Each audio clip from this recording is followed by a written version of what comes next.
Thank you for listening to the John and Heidi Show bonus hour. Excited to have Brent Baker in the studio. Brent, how are you, sir? Great. It's always a great day when I get to record. Yeah, he gets to come and hang out with us here at the radio, and he brings Bella, his puppy dog, with. And Brent is a real estate agent with Keller Williams and Clients First Realty, and we're going to talk today about some common overlooked maintenance items. And these are things that, as a realtor, you notice this stuff way before anybody else would notice this stuff. But this is stuff we should absolutely notice if we're going to be buying a home. And if we're going to be selling a home, we should know these things so we can make sure that it looks the best, it gets the most, it performs the best. So where would be a good place to start on this? Well, this is a list that I put together, and I just showed a home that had some of these things, and some things I even found in my own home recently. We hear a lot of lists and common maintenance things, but there are things that people forget, and especially if you put your house on the market in the winter, there are going to be things that you probably are difficult to deal with, but nonetheless still show up. Yeah. First impressions are a big, big deal, not just with people. So one thing that stands out is the trim and frames around doors, exterior doors. So when you walk up to the front door, especially garage doors, it seems, because they seem more neglected. Okay. There's always going to be, not always, there tends to be rot toward the bottom. Like on the bottom of the brick mold? Correct.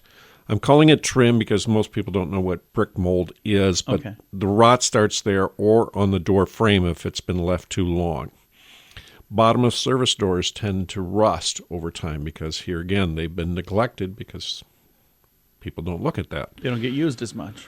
Correct. So there's the rotting of the wood, the frame, the brick mold, and just the rust of the metal door. Then we get into like overhead doors, and they will eventually rust as well. But one of the concerns and things I see is those rollers on the backside, on the inside of the garage. Yeah. The screws have come loose, the brackets are wobbly.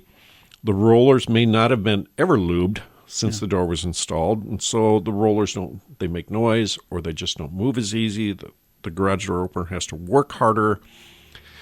There's cables. Yeah. And so sometimes those safety cables have broken or just aren't there, or they're loose. So there's things there that need to be maintained, and lubrication will make that overhead door work easier and last longer. And it sounds so much better. Much. Because I remember we bought a house one time, and the garage door, it sounded like you were throwing a witch in boiling oil. And I went out with some WD-40 and sprayed everything down, and you still heard a door open, but it wasn't this awful sound anymore. Correct.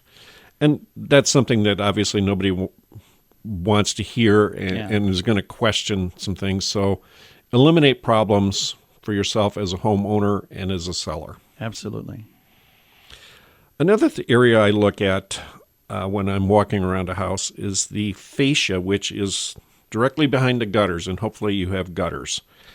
But that back there, sometimes water gets behind there because the drip mold is missing, there's a gap, there's rust, whatever. But that fascia will sometimes start to rot. And you will see it toward the bottom of the fascia. You'll see paint is missing, or it's starting to expand, or it's just outright deteriorating. The soffit, that's the part underneath the overhang of the roof.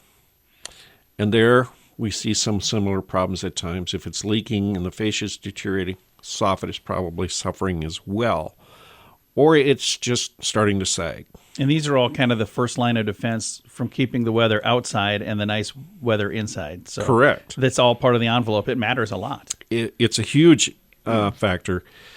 And then, next thing I think about, and a fellow from my hometown who does a lot of roofing and construction just did a video. He pulled the soffit vents down on a house, and they were plugged. And he noted two things in his video. One, the soffit vents were too small for the size of the house, but also that they were plugged. So he was installing larger soffit vents and clearing things out. Your house has to breathe. It really does. And it does a lot of breathing through the attic. You have the soffit vents that take the air in, and then you have your attic vents either at the ridge or those metal vents that you see on the backside of your roof. That's where that heat has to expel, but your house does need to breathe. And Brent, I think this is the perfect place to take a break, and we will start up on this list again next week. If somebody listening would like to connect with you, Brent, what is the best way for them to get a hold of you? 605-310-0297. You can call or text, or Brent Baker at kw.com. Very nice. You can find him online as well and see listings and get more information at clientsfirstgroup.com.